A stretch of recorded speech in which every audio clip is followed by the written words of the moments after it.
Hello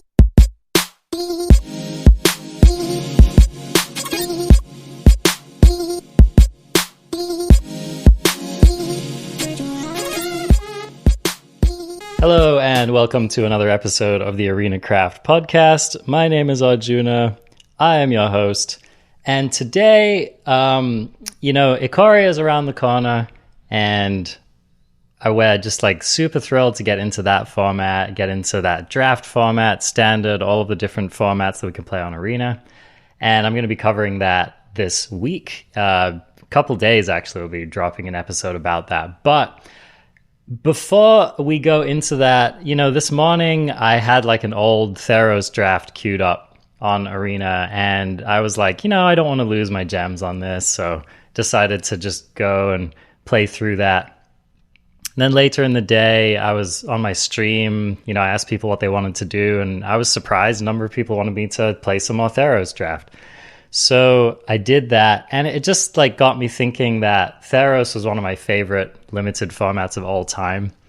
And I just wanted to do like a little retrospective show and share my thoughts with you.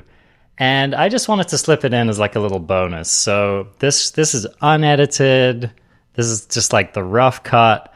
And I'm going to be releasing a regular episode very, very soon. So this is just, if for anyone who's interested, that's what this is. So anyway, to aid us in this, I thought I would invite a friend of mine who I've been playing a lot with and just discussing with, fellow content creator, co-host of the Mythic Legendaries Magic/Hearthstone podcast, my friend Rich G, who is on the call with me right now. How are you doing, Rich? I'm doing wonderful. Thanks for having me. Awesome. Yeah, I'm really stoked to just like record something with you because, you and I have been chatting a lot, sliding into each other's Discords, checking out each other's streams, talking a lot of decks and standards, stuff like that. And yeah, I just thought that you would be a great person to just have like a mellow, chill, relaxed conversation with about Theros Beyond Death. I am your person for that, absolutely, and I appreciate it. I mean, I imagine you just like holding your Diet Dr. Pepper right now, just just chilling back. Yeah, just scrolling through the Theros Beyond Death cards, remembering the days of opening those first packs and totally getting things wrong, and totally going back and being like, I should have known. So yeah, totally. I mean, I don't know. I loved this set in Limited. It was definitely like one of my top 10 limited formats of all time. How about you? I really liked it. I think coming off of Eldraine, this was a refreshing set. The Eldraine set was a little bit cumbersome, in my opinion. Got kind of old, but I think overall I was more stoked to just keep repeating limited format with Theros Beyond Death because it was just so complex and it was fun every time, whereas Eldraine kind of lost the fun after a little while, or could, if you're up against certain decks, it was a little bit unfun, if you will. I will. and I did. Yeah. I think a lot. What's funny about Eldraine is that I actually really loved the standard format for Eldraine. And I know that it was just like a really divisive time. A lot of people hated that format, stopped playing during that time. Personally, I found a lot of pet decks I really enjoyed. I played a lot of Stompy Green, did fairly well. Oko was tough, but I don't know, the strategies I was playing, it never seemed super oppressive to me when I was playing against it. I also enjoyed playing it myself. Right. So it's funny because I played almost no limited whatsoever during that format, but by the end of that standard rotation, I had almost the full set because I'd just been jamming it so much in standard. Yeah. I played a lot of it, and then, like I said, I got a little burnt on it. I liked the standard format, and I think the whole Oko thing just kind of like, it was just a lot going on at one point. So I kind of like took a step back and gave the limited format the back seat, and I just focused on like standard and seeing like what I can do with the cards in standard rather than getting, Merfolk Secret Keepered, and didn't say please outed of the game every single time I played. Yep. I mean, that was the story of, Eldraine Limited on Arena for sure. But yeah, so Theros Beyond Death came along, and I don't know, I pretty much from the first time I fired it up to draft, it was just, what it was kind of like? It was like, I don't know if you are a musician. Yes. Okay. I am, in fact. You'll know exactly what I'm talking about here, but when you're at the guitar store, right? Guitar Center or whatever. Mm-hmm. And you pick up a guitar off the rack and you're like, oh, that one looked kind of sexy, but actually it didn't sound that good. Or, oh, this one, yeah, it actually sounds really great, but it's kind of hard to play. The shape of it, I'm not really feeling or whatever. And then when you find that guitar and you're just like, yeah, that's the one. Yeah. So funny enough, I used to work at Guitar Center for a long time. Oh, there you go. And one of the older veteran sales guys, he had the term. He said that's the one. He didn't have to say anything else to his customers, like that exact situation. He'd show them a couple things, and then that's the one. So I have a feeling I know where this is going. Yeah, so it was just it's like when I started to play this limited format, I just had that feeling of yeah. I felt like the dude with my White Russian, just chilling by the pool, Yep. So I just I wanted to just talk about why that was, and discuss some of the things that were really unique about this format. And yeah, I mean, I played it from start to finish, and I would be happy to, I feel kind of done with it now, but if I had to play it for the next standard rotation, I would probably be happy to sit down and queue some more for it. Absolutely. I don't think it ever lost its thrill. I think it as a limited format overall, the games themselves would always be a complex interaction no matter what, unless you came up there's that rare rule deck that your opponent drafted that was absolutely bonkers and had you dead by turn 4 or something. But I feel like every match that I played and every draft or seal that I did was the games went on, and there was a lot more thinking and a lot more complexities going on, and there was no, oh, they have that one card, so therefore I'm going to lose. There was, more of longer games and actually getting value and fun and solving a lot more problems. I agree. Yeah, I agree. That's a really good way of putting it. It did have more problem solving. There was a bit more chess to it. And I think one of the things that I'm just thinking about, I've got the cards in front of me and I'm kind of scrolling through them and thinking about and being what was it about this set that really made it feel special to me? And I think one of the things that I loved about it was that I really felt like every single card in the set it just felt unique to me, and every card felt like it had its place. Which isn't to say that, there were definitely some kind of junky, mostly unplayable cards in the set, like you'll get in just about any limited set. Right. But overall, it's I'm scrolling through and I'm looking at all these cards and I'm just like, oh yeah, that card was good for X reason. And, I played this card surprisingly in that deck. And right. I think you're right. I think the every card could be a consideration. There was never, if you built a certain deck and you had, say you went, red black, and you're looking at your pool, and almost all of the cards that you have in those colors, you could come up with a reason to play them, right? There was never just oh yeah, this is that thing that nobody's ever going to play. And I totally agree. It was a lot of, and again, layering on those complexities in those chess games, okay, how should I build this deck to its optimal performance? And all of the cards, and I'm doing the same thing, I'm looking through, and you're right, everything can have a place. There's no just tear it up and throw it away card. Right. With a few exceptions. Well, maybe Fruit of Tyzurus or whatever, But I played for those. You're like, dude, I liked that card.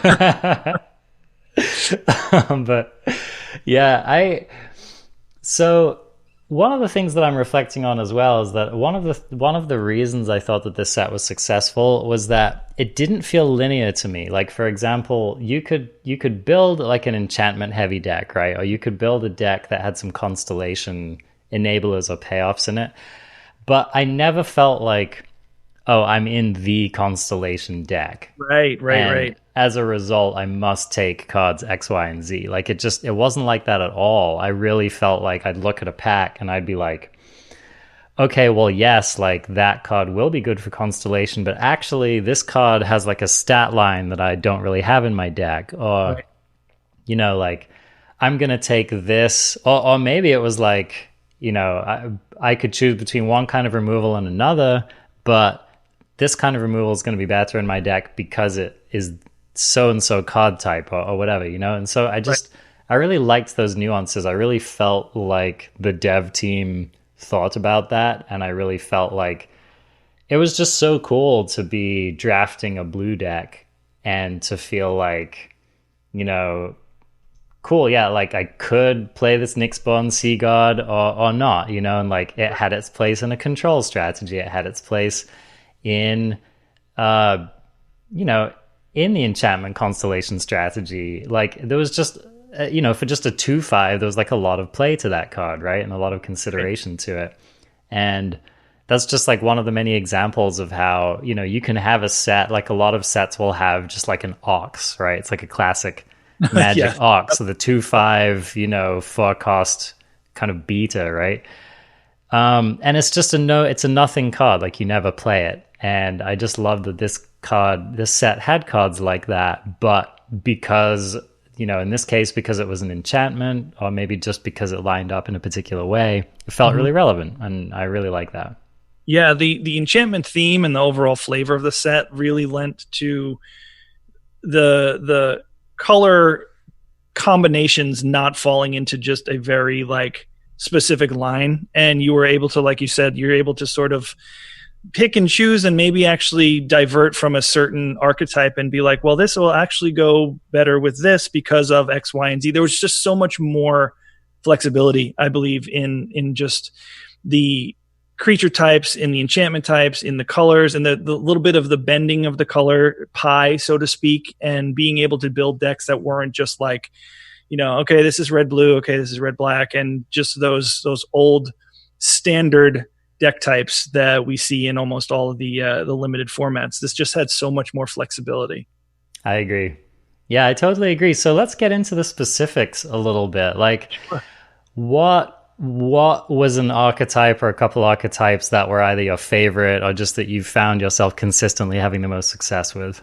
Well, right from the get-go, when the set was being spoiled and the hype for it was ramping up, obviously it's enchantment based, and the enchantment theme and the enchantment flavor was like, okay, we're going to go Setessan Champion, enchantments, green, white, every single draft, right? I think that was like a lot of people's initial knee-jerk reaction. Setessan Champion was spoiled, and I think everybody went kind of bonkers for it, and me included.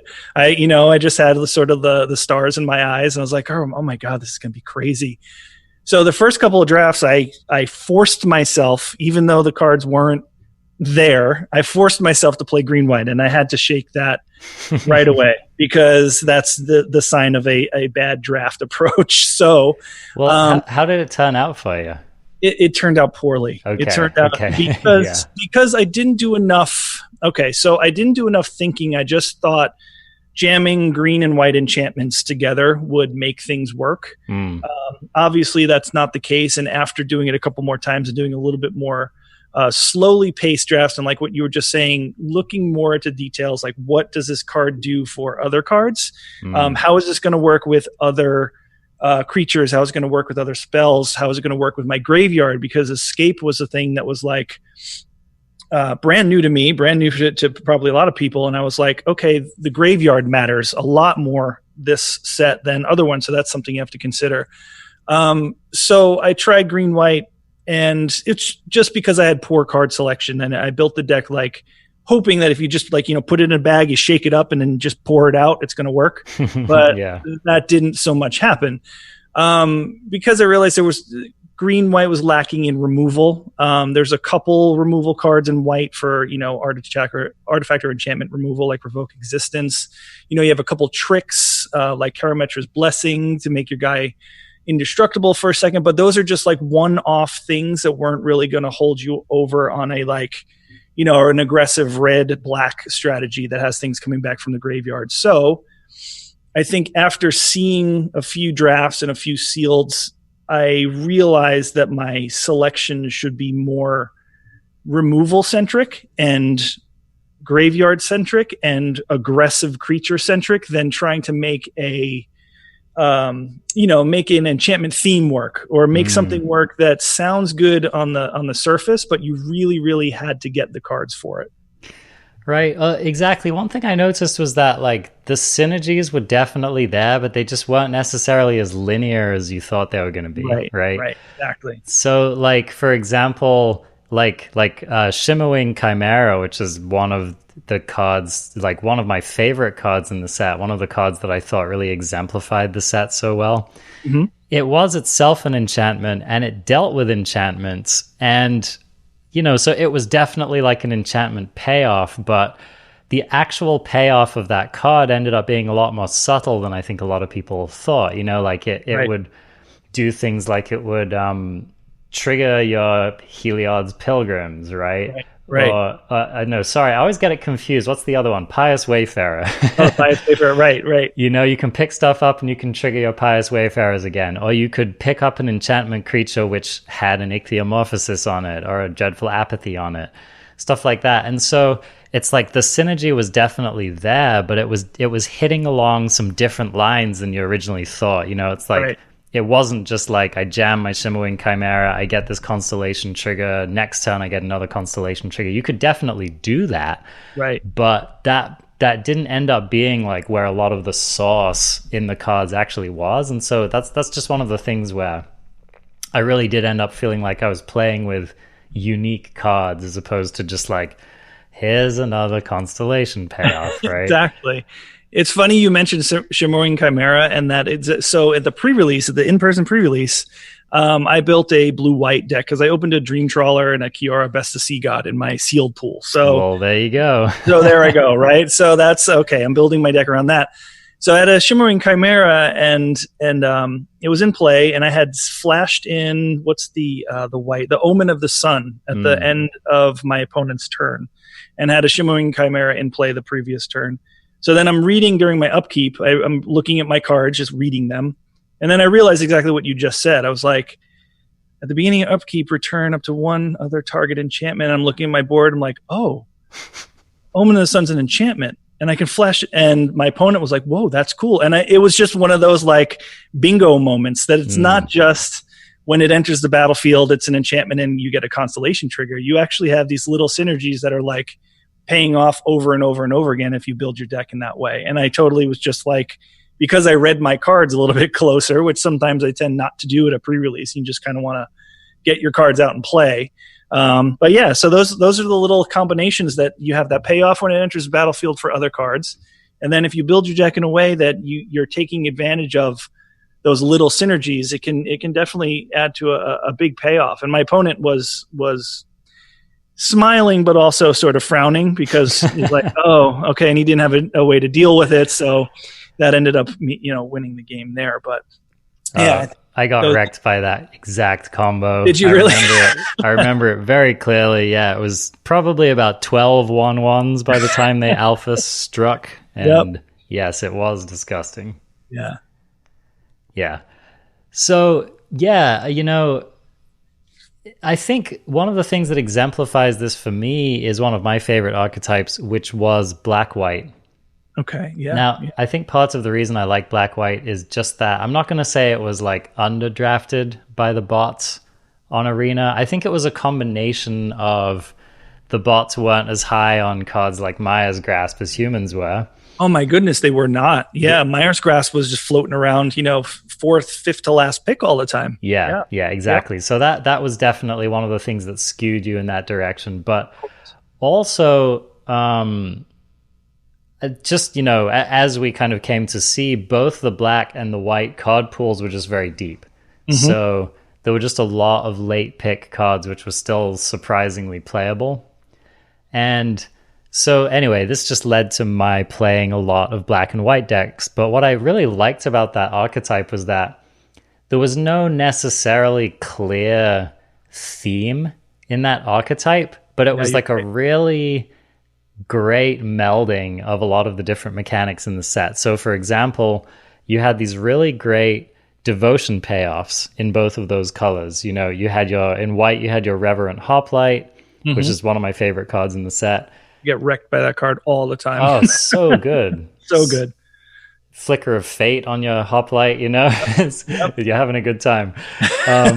You know, another Chimera. I've been starting to be known in my Discord community as like the Chimera guy because I just tended to be high on all of them, and I am like when I look down the line of all the Chimeras in the set.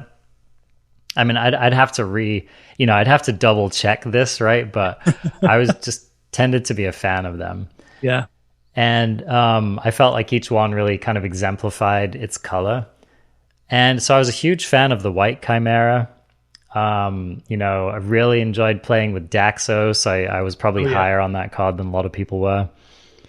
And so you had these devotion payoffs, and then of course in black you had your Catablepus, which was itself enough of a devotion payoff. Of course, if you could get Gary, Grey Merchant of Asphodel, then that was the best one. And so like you had that going for you, right? But then you also had this enchantment sub-theme because, you know, like you'd have your Heliod's Pilgrim fetching up a Maya's Grasp, or fetching up a Commanding Presence, or fetching up a Dreadful Apathy, stuff like that. And it wasn't, you know, it's not like the enchantment synergies like banging you over the head, but it's just, you look at it and you're like, oh, you know, my what was the 1/2 flyer that made your auras cheaper? I'm trying to remember. Oh, the Transcendent Envoy, right? Yeah, Transcendent Envoy. You know, it's just like you have these cool turns where you're like, okay, I have 4 mana. I played my, I played my Heliod's Pilgrim, and I got my Maya's Grasp, and oh, cool, because I played my Transcendent Envoy, now I can just cast that, and it just like the flow felt very natural. And so, you know, you had that going on too, but it was kind of a low-key synergy. Like, it wasn't to beat you over the head. Right. I think the black-white deck always had it just, if you could get a couple of those key cards, the black-white deck always just kind of worked. Like you're saying, it ran very smoothly. Yeah. The creature selection in black and white worked together. The graveyards, the enchantments, the Transcendent Envoy was huge in that deck. Like you said, you can, play 3 oppressive auras in one turn and really take over the game, So totally. I really like that deck as well. I agree. And if you could get something like an Ephemia, if that's one of your rares, or even Moret was really good in that deck. So totally. You're definitely right. It's so funny that you mentioned the Maya's Grasp being like undervalued, because as soon as the set was spoiled again, Maya's Grasp obviously stood out as a limited, almost first pick if your rare is not a bomb rare. Oh, I mean, a lot of people were happy to walk away with a Maya's Grasp first pick for sure. Yeah. So so on the topic of the black cards, I want to tell you how I ended up in one particular deck after many failed attempts at building some of these decks.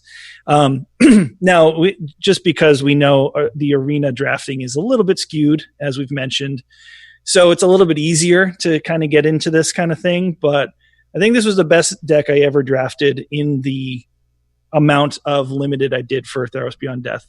Would you mind if I read it off for you? Yeah, lay it on us. All right. So I had 1 Grim Physician, 2 Hateful Eidolons. I like it already. 2 Mogus's Favor, 2 Temerits Chosen from Death, 1 Agonizing Remorse, 1 Maya's Grasp, 1 Underworld Charger, who is an MVP, 2 Elspeth's Nightmare, 1 Farika's Libation, 2 Nyxborn Marauders, 2 Aspect of Lamprey, 1 Rage Scarred Berserker, 1 Gary, 2 Final Deaths, and 2 Catablepus, and 17 Swamps. I'm feeling this deck. Yeah, that was an easy 7-0. That was just the Cadillac of draft decks. It came after just doing a lot of like, what were my mistakes, and obviously in draft 2 you are up to a little bit of luck, what you open, what you get past, because you are up against bots and stuff. So again, it's not like I was an all-star by drafting and hoping things wheeled and stuff like that. But this was exactly where I learned all of those little intricacies, like you were just mentioning about how cards work together. Luckily, I was able to go monocolored, because usually you're not able to go monocolored in draft. But yeah, this is exactly where I wanted to be, and it was sort of the benchmark of like, okay, every single draft after this, I need to take what I learned from that and try to incorporate it into my next decks. Because obviously I wasn't going to be able to draft this deck every time, but it really showed me like the importance of making your deck work together. And it solved that problem of what I had when I first started drafting. Like I said, just putting a whole bunch of cards in a hat and shaking them up and hoping that they work together. Right. It's kind of like the distinction between you telling the cards what they're supposed to do together and versus you letting the cards tell you what they're supposed to do together. Absolutely. Right? Yep. And I think that's kind of, it's like when you see a really masterful person play limited, and you're just like, how did they pull that off, and how did they find that, and how did they make such an interesting looking pile of cards work so well? And I think it's people doing that. It's kind of like going in being like, what does this card want to be doing, right? Yes. Yep. Not like, what do I think this card should be doing? And I'm really glad that you brought up Underworld Charger, because I think that this is it's such a good example of this set, because I would say I spent, it was roughly 50% of the time being like, Underworld Charger is garbage, and just like cutting it from a bunch of my decks, and I'd beat my opponents with it and they couldn't block, and yada yada, and just being like, yeah, this card's not very good. And then the other half of the time just being like, how am I going to deal with that thing? Like, I remember I had it was a really good Gruul deck. And, I had my Furious Rise, and I had all my 4-power creatures, and the whole thing was just chugging along, and I steamrolled my way up through this league. And I reached this black-green deck, and it had at least 2 Underworld Chargers in it. Mm-hmm. This deck wrecked me. It demolished me. And every time the Charger came back from the graveyard as a 5/5, I'd look at my board, and I'd be like, dude, Gruul just can't deal with this. I just literally I have to trade one or more of my best creatures for this thing, and it's just coming back. It always comes back. Yeah, that's the thing with that card. It seems unassuming at first, because I think if a card says it can't block, I think you're quick to dismiss a card, right? It's okay, it can't block, so what? But it's a 3/3 for 3. So that's a good stat right off the bat. And then it's escape. If it keeps coming back as a 5/5, then yeah, exactly like your point. You're either trading or you're putting your opponent under pressure. And that card just is like always ended up being an MVP for me as well.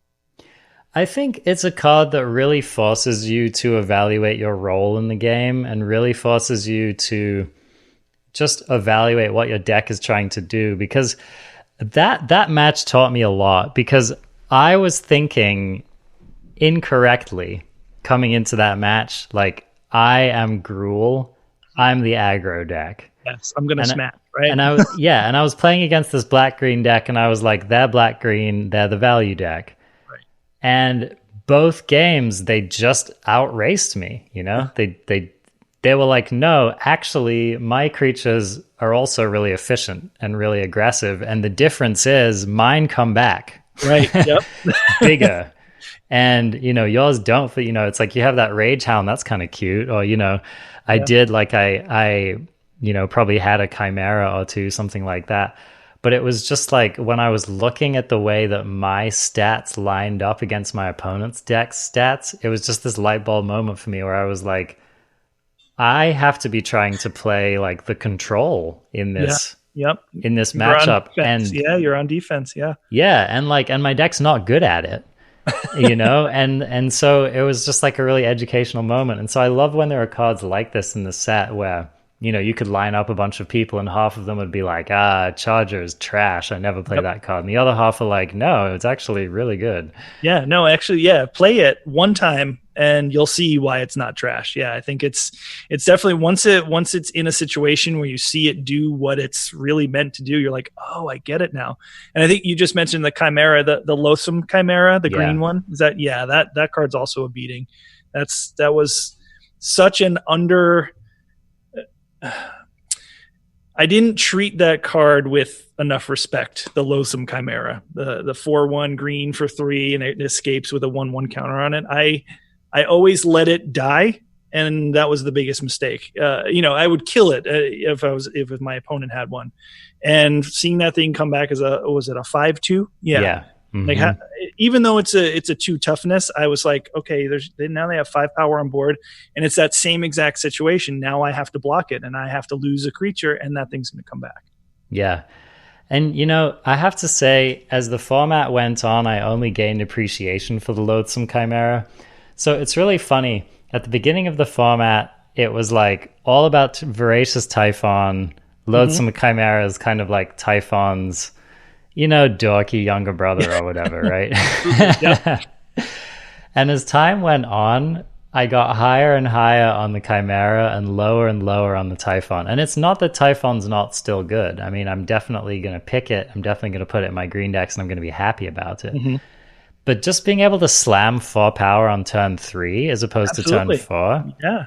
And being able to do it with 1 green mana as opposed to double pips, and being able to escape it for cheaper, it's just like all of these things start to add up into making the Loathsome Chimera really have its own place in the format. And I'll tell you what, so one of my favorite cards in the format, and I think one of the mythic uncommons in the set, which I don't hear a lot of people. I mean, everyone knows it's good, but I don't think people think it's as good as I do.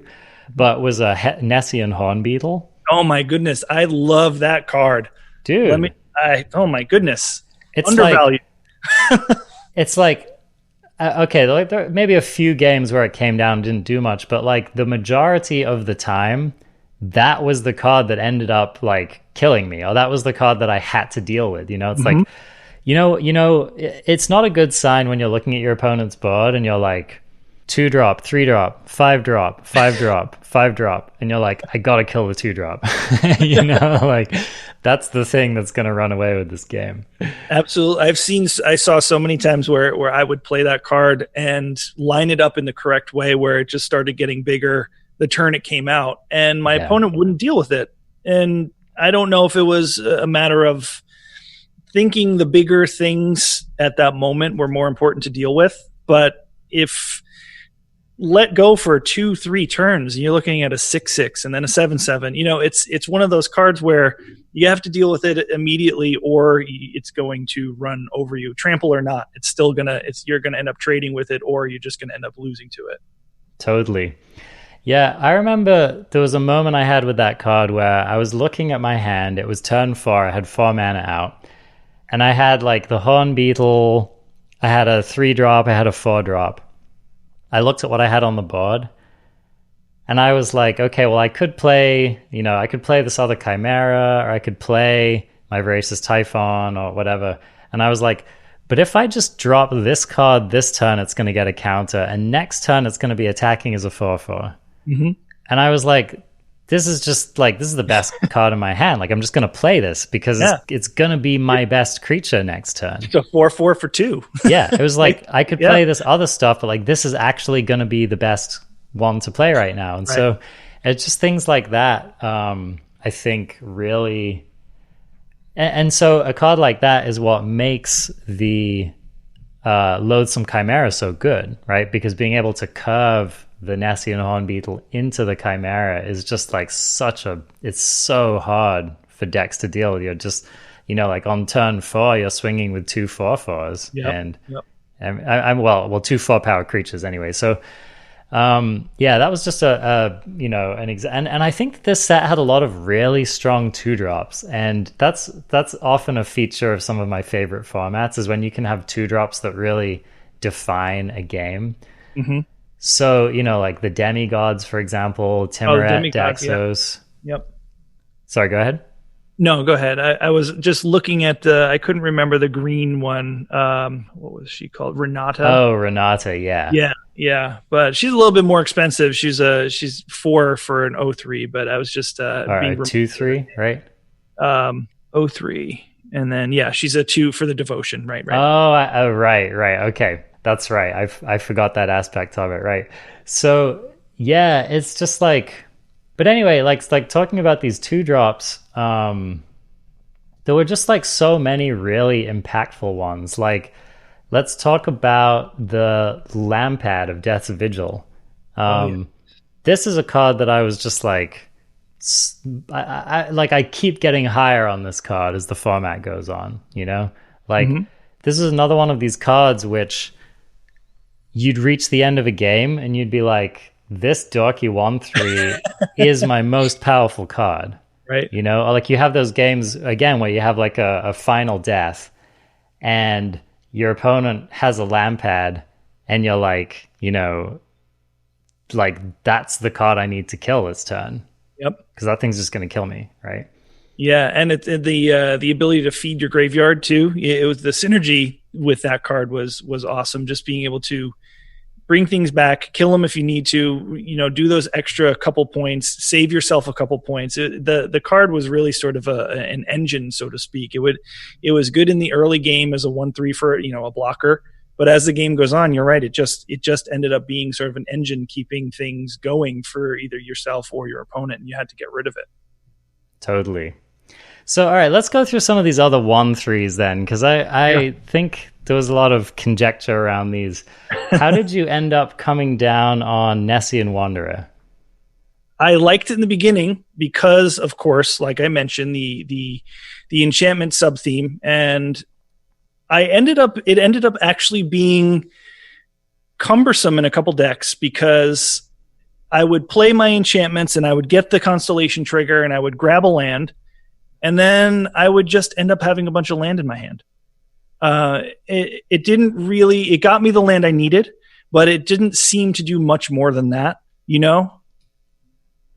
Yeah. It is one of those cards where like in certain spots it could super bail you out and like set up your plan and be really fantastic, and then in other spots you'd just be like, God damn it, Nessian Wanderer, I really needed you to be something else, right? Exactly. Yeah, it would find you a land. It wasn't as good as like, searching a library for a certain land, putting it in play tap. It was just kind of like grabbing your lands, filtering through your deck. But I found myself a lot of times when the constellation trigger would happen and you'd see the card that you need in those top 3 cards, and then you would just have to take the land, and then you lose out on the cards you need. So it ended up being something that I wouldn't play after learning that lesson a couple times. Yeah, totally. Okay, how about the Oread of Mountains Blaze? Mountains Blaze. That's the... You're like, oh, the card I never played. Yeah, basically. So that one was actually one of my pet cards. It was the 1/3 in red, and you could pay 2 in a red to cycle a card in your hand. Oh, yes. Yeah, I'm looking at it. I couldn't. It was the foil version. I couldn't read it. Yes. Yeah. So let me talk about this card because I definitely went through a phase of playing a lot with this card. I still think it's better than people think it is. I think I'm probably not as high on it now as I was originally. But this card, like, I had this experience a few times of being in a Gruul deck and being short a few playables. Like maybe I didn't pick up as many Rage Hounds as I wanted or whatever, and I'd end up running the Oread in the 2-drop slot just to kind of fill out the curve. Right. And I had a number of spots in the games I was playing where I was like, this Furious Rise has probably drawn me like 3 cards this game. But this Oread has drawn me like 7 cards this game. Yep. And I just had these moments of being like, dude, this thing is a house. Like, I definitely had these games where the Oread was like the thing that bailed me out. Yep. And, I absolutely. You got to have respect for a card like that. And I'm not saying that it just goes in every red deck. Like originally, when I started playing with it, I was like, I'm gonna just jam one of these in every red deck I play, and I'm not that high on it anymore. Right. But if I was short on playables, or if I was playing any kind of a deck that looked like it could have a long game, I was always happy to have one of those. Yeah, I agree. It's something where I've ran into that problem, and I think we all run into that problem where you're mid to late game, and you're drawing lands, or you're drawing your 1/1s that you didn't draw early on, and you're just drawing this junk that you're like, I wish you were something else. Just like the Nessian Wanderer, I wish you were something else. Totally. And this is exactly that card that you would rely on. And I love the what is it referred to, the loot mechanic? Is that it? Yeah. Looting? Yeah. It's getting rid of that junk card. I think they call it rummaging actually when you discard first. Okay. Yeah. Okay. Oh, the other one is draw and then discard. Okay. Exactly. Yeah. Yeah. So, but I mean, in any case, this is something that's like, I always rely a little bit more on these cards in a certain deck where I know I might go for a long game and just need to cycle those cards through. And thankfully cycling's coming back. I love that mechanic, but this is the closest you get to it. And I definitely would hold this high in the red, especially like red black. I know that deck, when I built it, would go a little bit mid to late game, you know, and the Oread was something I was like thankful that it was in the deck if I could play it. Yeah, totally. Just one of those cards that ended up pulling a lot more weight than I originally thought. Yeah. So yeah, I thought there's probably other ones I'm not remembering. Threnody Singer, that was another one. That one was uncommon. That wasn't uncommon, and I didn't respect that one until very recently when it got started playing in standard, in like sideboards of like random decks. Very recent. Did you see? I have not seen this. Tell me about this. It was in the sideboard of the Wilderness Reclamation, the Teamer Reclamation deck. Yeah. It started popping up in the sideboard against aggro decks, and I was like, wait, what's this card? Like, it was like very, very, very confusing. And I was like, what set is it from? And sure enough, it's from this set. And I was like, all right. And then it was very, very, very good. And then, too bad I overlooked it the whole time I was drafting and such. But no, it's a very good card. I think I overlooked it. Let's talk about blue, because blue was probably the color I had the most, shall we say, tumultuous relationship with in this set. I think, and it's funny because you'll get this a lot in Limited, where you'll get a bunch of players who are just like, oh, blue seems kind of junky and underpowered, and, it like plays all these dorky creatures, and I never seem to get that. And then there's these other players who are just like, what? Blue's the best color in this set. What are you talking about? Like, I always win when I play blue. And I felt like this set was a perfect example of that, Like, I feel like you could take the same pile of cards and one player would be like, oh yeah, I drafted a deck just like that the other day and I got crushed. And then there'd be another person who'd be like, oh my God, like that was an easy 5-0 for me. So like, where did you end up coming down on blue in this set? I loved blue. I would probably try to force myself into blue, because I think a lot of the time, if I was drafting in person and even on Arena, but I think blue was undervalued, and I would try to be in blue because I always have a affinity for flying creatures. I have an affinity for flash creatures, and this has a lot of those. And just drawing cards. I mean, in Limited, I've always, okay, if I can draw an extra card over my opponent, that could be the card that wins me the game. So flying and drawing cards are always sort of like, okay, can I do that? Okay, good. That's in blue. Let's try that. And things like, I know people don't like to main deck counter spells and such in their Limited decks, but with Whirlwind Denial and Deny the Divine, which were great counter spells as well, if you could get into blue, even if it's your second color, I held blue pretty high. If I could get into it, I would. It's so funny because I tried blue a lot and I had very mixed results in this format with it overall. The color combination that I wanted to like the most, but which I ended up playing quite seldom, was blue-green. Mm-hmm. And it's all, to be honest, like the Simic color combination, current standard notwithstanding, has typically been a favorite of mine throughout Magic. Yep. And I really felt like I really liked what the blue-green deck had the potential to do in this Yes. format. I ended up feeling like you had to really dial it in to have it be good.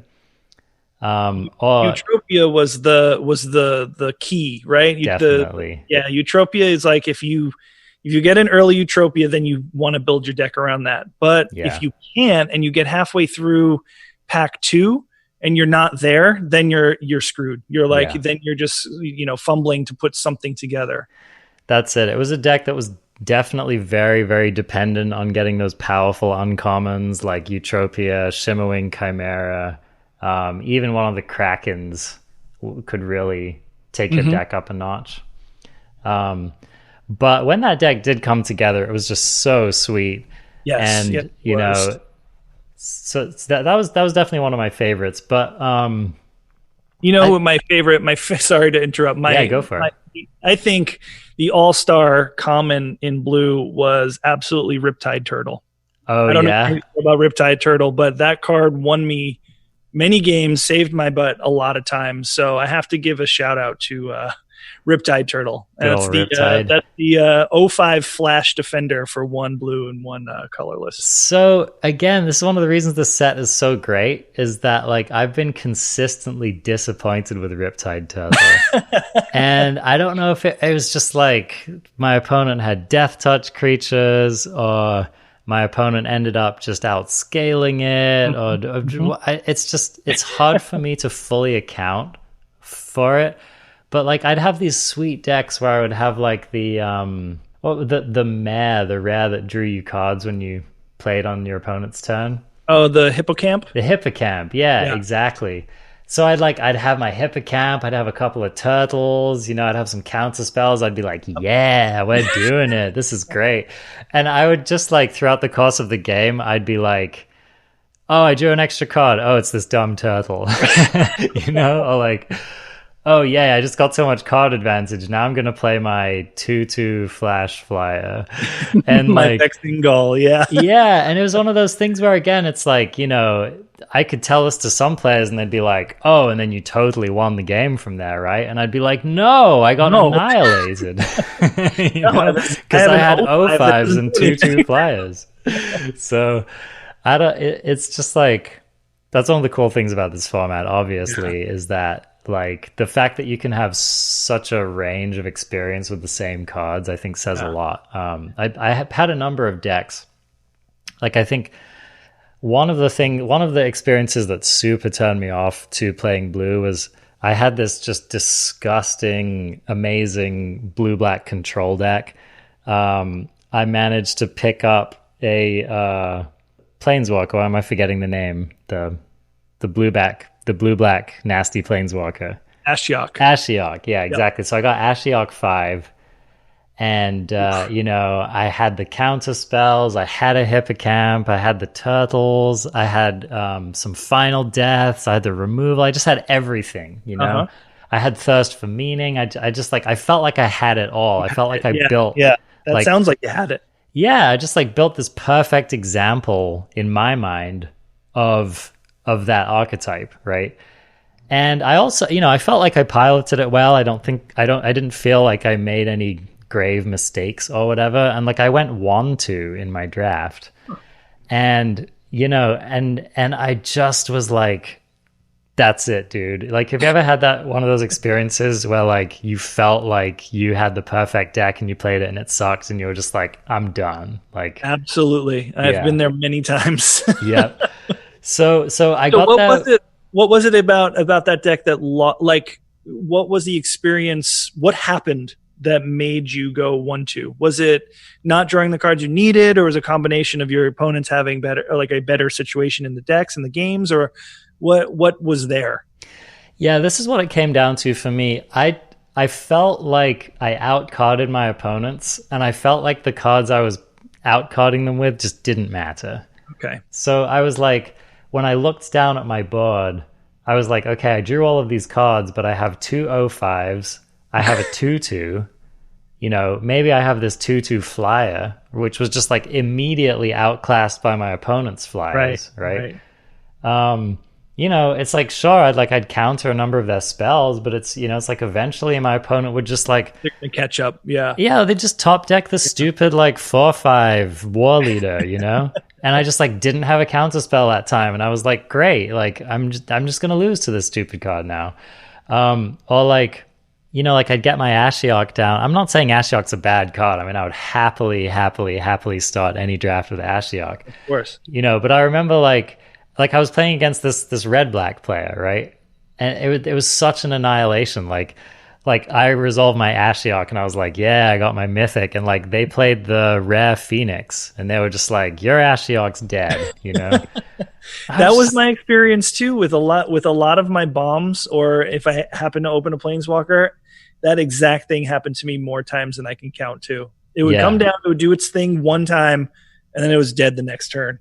Yeah. And then I was sitting there like it was 2 turns ago, like, all right, how am I going to figure this out? And eventually you'd lose. So totally. And so, and I'm not necessarily like the fault is probably mine, right? There's probably something about this archetype that I wasn't understanding, or something about the pacing of it, something about like when to hold them, when to fold them, all that kind of stuff, I think there was a lot. Yeah, this format, I learned my lesson too, is not just jamming everything because you have it. There was definitely a little bit more setup because of what your opponent could have, what the board looked like at that point, what is going to escape. I was always sort of overlooking what my opponent could escape. That was something I had to get used to right in the beginning, because I'm like, a new mechanic like that in your opponent's graveyard in Eldraine, you weren't looking in the graveyard unless you were going to try to rescue something. Something was going to come back to your hand, like with the Order of Midnight or something, right? That's the only kind you're really looking in the graveyard. But now with Escape, I was like, okay, we're good here for a turn. And then I'd overlook the graveyard, and sure enough, something would come back that would swing the game back in their favor. So yeah, it's definitely something that you really needed to set up, a turn or two in advance, or just plan it out a little bit better, because there were so many things that can happen in one turn that if you overlook one thing, that your one play would just sort of be null and void. I'm so with you. The card that exemplified that for me was the Binding of the Titans. Oh my goodness, yes. Like this card, I swear I need to wake up every morning and just reread the Binding of the Titans, because invariably it's like my opponents would play this card and I would always forget like one of the lines of text on that card, right? Yep. It's just something like they'd slam it. Next turn, I'd like trade my escape creature in combat, and all of a sudden they're like eating it out of my graveyard, and I'd be like, oh, of course, like how could I forget that? Or like or I'd kill their creature and I'd like make a trade, and I'd be like, oh, that was a great trade, and then like the third chapter would go off and they'd just get it back from their graveyard, and I'd just be like, what was I thinking? So. Yeah, that card was really good. It definitely did more than you anticipated it to do. It was definitely something really hard to play around, for sure. Yeah, and I think you're so right. Like these sagas really do, they did before, and they still do force you to think turns ahead. Yeah. And it's really, I mean, in standard as well, right? Like Elspeth Conquers Death is one of these cards that's kind of warped standard. I mean, anyone who listens to this show will know that I have a bit of a vendetta against that card. But it really does just like, it has this narrative where like when immediately someone plays that card, you have to be thinking 3 turns ahead, or you just... It's the worst, yes. Yeah, And I'll be speaking of that card, I completely didn't respect that card in the beginning. I just thought it was too expensive, and the first chapter being exile target permanent, converted, mana cost 3 or greater. I was like, how often am I going to have something 3 or greater? Okay, I learned my lesson real fast, because that is such. I mean, I should have known right off the bat, but thinking steps ahead and exiling permanents that you want to be in your graveyard, and it just all around is obviously one of the best cards in the set. And then just like you said, having to be like, all right, step 1, step 2, step 3, you lose to that card almost all the time, or it puts you in a position where it's going to be almost impossible to come back from. Totally. Kind of like a Crowan War too. That one I really love that card. I think it's a lot better in limited than it was or is in standard. But again, that's another amazing saga that really took you by surprise when your opponent would play it, I think. God, and that was one of those cards where like that was definitely like a furrowed brow thing for me. Like someone would play that and I'd just have to be like, so okay, so what's gonna happen now? Like how do I try to play this to my advantage? I'll be honest. I think that's the card I read the most in the whole Theros draft chapter. Yeah, it's something you just constantly have to be like, okay, so I get a thing, right? Okay, the next time it's got to, okay, it's just such. And this, I think this one of the few that we just talked about, this is the one that you really need to play around in such a intricate manner, because it's you're attacking and you're forced to attack and your opponent's going to get a thing back. But I just think that chapter 1 is always just the, oh man, they got my thing, or you get the thing and then you get to use it how you want, and usually it would end up being sacrificed to something like a Woe Strider or something like that. But yeah, a Crowan War has definitely always took me by surprise. I never anticipated the Crowan War. Nobody expects the Crowan War. You go. Totally. So all right, wow, we've been having fun here. It's already almost an hour into this episode. Oh my goodness. Right. But I just wanted to ask you, like, what were some of your pet cards, either like cards that you really loved or cards that you really hated? Like what are the cards that you're kind of taking away from this set? One of my favorite cards was Rise to Glory, the sorcery, the 3 colorless black and a white, and you get to choose one or both. Return target creature card from your graveyard to the battlefield, and return target aura card from your graveyard to the battlefield. Yeah. I loved that card. I mean, I made it, as we were talking about earlier, the black and white deck. This card would be a big swing in your favor if you were able to time everything right. And that was one of the cards I would always try to, if I could get it, I would jam it and I would always make it work. Yeah. That card was just super strong. Totally agree with you. That, what's funny about that card? That card's like a mythic uncommon for me, not in the power level, but just in the number of times I saw it. Like, I feel like I haven't even seen that card in my last 10 drafts or something. Yeah. So, but yeah, super good. Another one, Tectonic Giant. Is that the? Oh yeah. Yep. That guy. If you were lucky enough to open that guy, I think, do you think that card is underappreciated? Like, because I get that feeling, but I'm not quite sure if I'm on the right page. Yeah, I think so. I think parts of it was that red I felt was a little underappreciated in this set, which felt a little unfair to me. I had plenty of success playing red. If I was starting a draft and I was seeing strong red cards like Erois' Blessing or Annex, I mean, Annex, dude. Yeah. That card is a house. Yes. I've been cubing lately. I've been playing a lot of cube, and like Annex is just as good in cube as it is in standard as it is in Theros Limited. Like, that card is busted.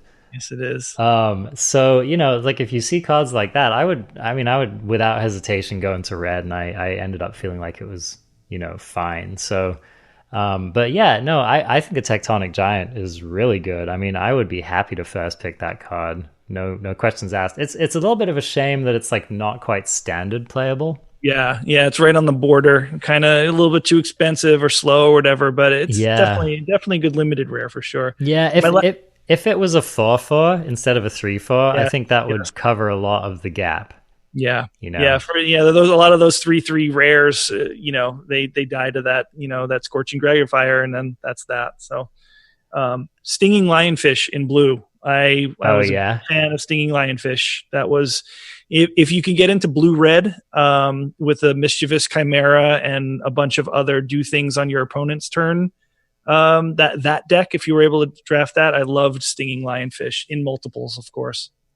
So let's talk about that, because that was another one of those decks where, like, well, A of all, I so rarely went into it because that Mischievous Chimera was another one of those cards that just felt like a mythic. Like, I never saw that thing, man. Yep. It just, like, the bots. I think the bots really loved blue-red. So I very rarely ended up going into that archetype. And again, like that, the Chimera, the Manticore, the 4/2 Manticore. Oh, yep. The Stinging Lionfish. These were all cards like I so wanted to do the thing, and I just never quite felt like I got there with them. So it's cool to hear you talk about it, because there's definitely a deck. Tell me about it. There's definitely a deck that it had to have certain things. It couldn't lack one or two of them, because then it's just a blue-red deck that does some stuff. Yeah. Like, it really needed to be an engine. You really needed your Naiad of Hidden Coves. You needed the Stinging Lionfish. You needed the Ichthyomorphosis to slow down, the big thing in the beginning if you couldn't counterspell it. But you were playing like Deny the Divine. You were playing your Vexing Gull. You were playing the Whirlwind Denials. The how do you say that one? Caliph. The Calafi, Beloved of the Sea. Yeah. It was just, and even the Illyrios. I mean, all these fit well in that deck as well, even though they're not like a flash creature. But they were just like, that deck was super, super awful to play against, but probably my favorite to play in the format, because I really like control as a player. Like, I'm more of a control player. People say, like, what kind of Magic player are you? And I like control a lot better than aggro or mid-range stuff. And if I could get into that, I would absolutely try to put that together. But if you didn't have multiples of a couple things, it was really like, it was a waste, because if you only have one Stinging Lionfish, one Chimera, you're relying on 2 different cards out of 40 that if you don't get them, it's just not going to happen. Yeah. Yep. And that was, I think, how I ended up feeling, was that whenever I got one of those red-blue decks, I'd play it and I'd be like, there's something here, but that's exactly how I felt. I always felt like 3 or 4 cards short of what I felt like I really needed. Yeah. The Arena Trickster too. That one got real big fast. The 3/3 that grows every time you play something. Did you have success with that card? I really didn't. Really? Yeah, that's the one that, like, in multiples too. Like, that one would fill out the middle of the deck. If you didn't have multiples of the Lionfish or the Chimera or something, the smaller creatures, the Trickster would do a lot of the work if you had 2 or 3 of them. Because if you have 2 or 3 creatures that are getting bigger each time you're playing something during the opponent's turn, they're pretty hard to deal with. They're 3/3 as is, and then usually they'd be a 4/4 by the next turn. So I had a lot of success with that deck, and I enjoyed playing it too, because it had a lot of intricacies, like, of when to play certain things and how to play them. So, I like that. I like that archetype a lot. It's just cool to hear, it's cool to hear that you were able to find corners of the format that, that I wasn't, or that you're able to have success with things that I wasn't. I just think it speaks to the diversity of what was possible. Yeah, absolutely. Yeah, just like we were saying in the beginning, how just there were so many layers, and a deck didn't have to be a certain thing every single time. So yeah, that's really cool. So okay, I want to tell you about this, because it was one of my favorite decks I ever built in this format, and I felt like this was a deck that just wasn't actually, it didn't really end up being supported in this format. So I'm not really, I think you would have to get the perfect deck to have this be good. But I got close once, and so I just wanted to talk about it. And it was a blue-black aggro deck. Okay. And so this deck ran, I want to say I had like 3 Temple Thieves. I managed to get 2 of those 2/1 guys that got unblockable when you put a card in the yard, right? You know what I'm talking about? Yes. Yep. So I had 2 of those. What else did I have? I also had 2 of the 2/1 Death Touches, the Maya Tritons. Oh yeah, yep. And then I had some of the Gorgon, the 3/3 Death Touch. Oh yeah, not Freak of Spawn, the other one. The Hierophant. Oh right, yeah, Venomous Hierophant. Yeah. So I had some. So I ended up with this deck that was just like, it was mostly 2-drops. I had a couple of Underworld Charges in there, of course. And the goal of this deck was to just get under. It was like a super under deck. Like, I was just trying to, like, be unblockable, or be very quick, or have all my creatures have Death Touch. I think I actually had 3 Stinging Lionfish in that deck as well. And what I was missing, what I really wanted to pick up in that draft that I didn't end up seeing was Stern Dismissal. I think if I'd had like 2 or 3 Stern Dismissal in that deck, along with the Lionfish, and all of my aggressive creatures, I think that deck would have been super busted. And I did have these amazing curves where I would just like drop like 4 or 5 2-drops and just completely tempo my opponent out. You know, I noticed that in this format, playing a bunch, that people would be able to build that deck. That was like very surprising too, and not in like red green, in something like you're saying, like in black blue. Yeah, having just like a 2, 3, 4, and having 1 creature, 2 creatures, 3 creatures, and swinging for 5, 6, 7. You know, and you're only, if you're playing something that can't keep up. I think the complexities were there to build that kind of deck in not these standard colors that would be aggressive. Yeah, it's just a shame because I feel like if there had been a few knobs tweaked in the format, I think that a deck like that could have been a lot more accessible and a lot more playable. Right. As it was, I got that once in the format, and you know, who knows if even that deck, and that deck didn't even take me very far. I think I went like I got like 2 or 3 wins before I busted out of that event. But I just ended up feeling like, man, like this could have been such a fun archetype. Like anytime that blue-black aggro is a thing, especially when you get like the tempo and like the cheap removal spells, the bounce stuff, you know, that's like often supported in blue-red or you know, in different color combinations, but I was just so close. I felt like I was so close. Yeah, the Temple Thief is such a good card, and I think I undervalued it in the beginning and learned my lesson as well, because that's such a great card, especially obviously in this format. Totally. Yeah, that card like got under a surprising number of creatures, and it was another one of those cards where, you know, I'd be like surveying the board. I'd draw Maya's Grasp, and I'd be like, all right, who's getting it? Who's getting it? And I'd be like, it's like goddamn Temple Thief is getting it. So, how did you feel? I know we're going a little long, but I just want to. This is such a great conversation, and I wanted to get your opinion real quick on Protean Thaumaturge. Oh yeah, were you into that? Were you able to make it work?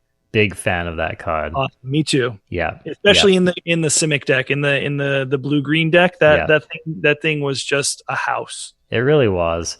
Yeah, that was one of those cards where it was another one of those cards that took some skill and it took some planning, but you could just do such inventive things with it, you know. And it was really, I love in Magic when you have cards that give you the opportunity to outplay your opponent. Yeah. And that was really one of the cards that did that. It had the flexibility, and that was a card that asked you to have some imagination, right? Absolutely. Yeah. So I think people who, I mean, and again, like opinions can vary, that's fine. I'm not saying my opinion is right, but I think some of the people who didn't end up liking that card, I think just didn't quite think through all of the things that you could do with it, or again, maybe just weren't putting it in decks that had enough flash enchantments or stuff like that. Yep. But every time I played with that card, I was finding new ways to exploit it, you know, changing my creature in the middle of combat. There's so many surprises that it could become something different in mid combat, and just doing things and outvaluing your opponent with enter the battlefield, you know, creatures and such. It was just such an interesting card to play around with your other cards with. Again, just sort of attesting to the set's like flexibility and inventiveness. Totally. Yeah, totally. And it was also, I think it was a very well play balanced card, because it just wasn't really a good idea to run it out on turn 2. You'd have to kind of work it into your curve to where you could get the most out of it. And I like the idea, you know, I like that you've got your opening hand and that's your 2-drop. And you're like, okay, well, I feel like I want to play something on turn 2, but I don't really want to run this thing out on turn 2. And I like how that was another puzzle you had to solve. You know, It's like, maybe if you were playing against another blue deck, you were like, okay, well, I can get this thing down. They're not going to kill it, right? Whereas, you know, if you were playing against like a red-black deck, you're just like, Nah, I'm not putting that in the line of fire, right? I'm gonna wait for my opportunity, and then surprise the opponent. Well, I'm glad you liked it too, because I think in the beginning, I think it had a lot of text, and usually I think one of your past guests was saying about cards with a lot of text, either people don't read them and you can play them well in the beginning of a format, and then people catch on. So I think that was one of those cards, but I definitely thought that was a fun card to play with. Yeah, and I said this on a previous show too, but the time that my opponent's Thaumaturge became their second Dream Trawler, that was the moment I truly respected the Thaumaturge. That's amazing. Not for you, though, for your opponent. Yep. They sure had fun that game. Well, Rich, I really appreciated talking with you. Absolutely. If it were up to me, we would have this conversation for the rest of the night, but I want to spare the listener and give them a chance to get back to their life. But quickly before we go, let's just talk about your show a little bit. So sure. You co-host the Mythic Legendaries podcast. Just tell us a quick thing about your show and where can people find you? So the Mythic Legendaries podcast is a fun, casual podcast about Magic the Gathering Arena and Hearthstone. My co-host, Mock Sapphire, she's been playing the game for a couple years. I just got back into Magic a couple years ago as well. We've known each other for over 20 years, so we're great friends. We love games, so we get together each week. We talk about our progress in the games and what's going on in the games. And we just have some fun off-topic stuff as well, because, we have some interesting lives and we like to share that with our listeners and such, and we like to have a good time. So we're on all of the, popular podcast platforms like Spotify, like Apple Podcasts. We have a YouTube channel. We have a Twitter. We have all the social media stuff. It's all Mythic Legendaries, and our Twitter is Mythic Legendary. That's the only thing that you can't find with the S on the end. So that's what we do. And, we like to have a good time doing it. That's awesome. Yeah. I think there's like a lot of people want to have the podcast, which is just like two friends hanging out, having a good time, right? Mm-hmm. And like a lot of those podcasts end up being really mediocre and not something you would want to listen to. And you two really have that groove, and it's good. Thank you. It's like I find myself listening to the show and just like I feel like I'm just hanging out with two of my friends, talking card games, talking a little bit of just current events, whatever. And like it's not eye rolly. It's like it's really good. That's great to hear. We appreciate that, because we just, like we say on the podcast, and you're familiar, we just like to have a good time. We're not pros. We're not looking to be professionals at the game. We're just a couple best friends that love playing games. We love sharing our knowledge and experience. So if you enjoy just hanging out and having a good time, then our podcast would definitely be up your alley. So I really appreciate the kind words too, because that's what we're out to do, is just spread some good vibes in the gaming community. Awesome. Well, I'm a fan, and it's been awesome having you on this show, Rich. And I'm going to do a sign off here real quick. So thank you for listening to the Arena Craft podcast. Again, this was just like super rough cut. We literally just recorded this. I'm going to upload it. So, just wanted to have like a little Saturday evening chat bonus episode. But yeah, you can find me at Arena Craft Pod just about everywhere. Arena Craft Podcast on Twitch. And I'm going to be releasing an Ikaria focused episode in just a couple of days here with a cool special guest I'm excited to get on there. So thank you for joining me, and I will catch you soon. Bye-bye.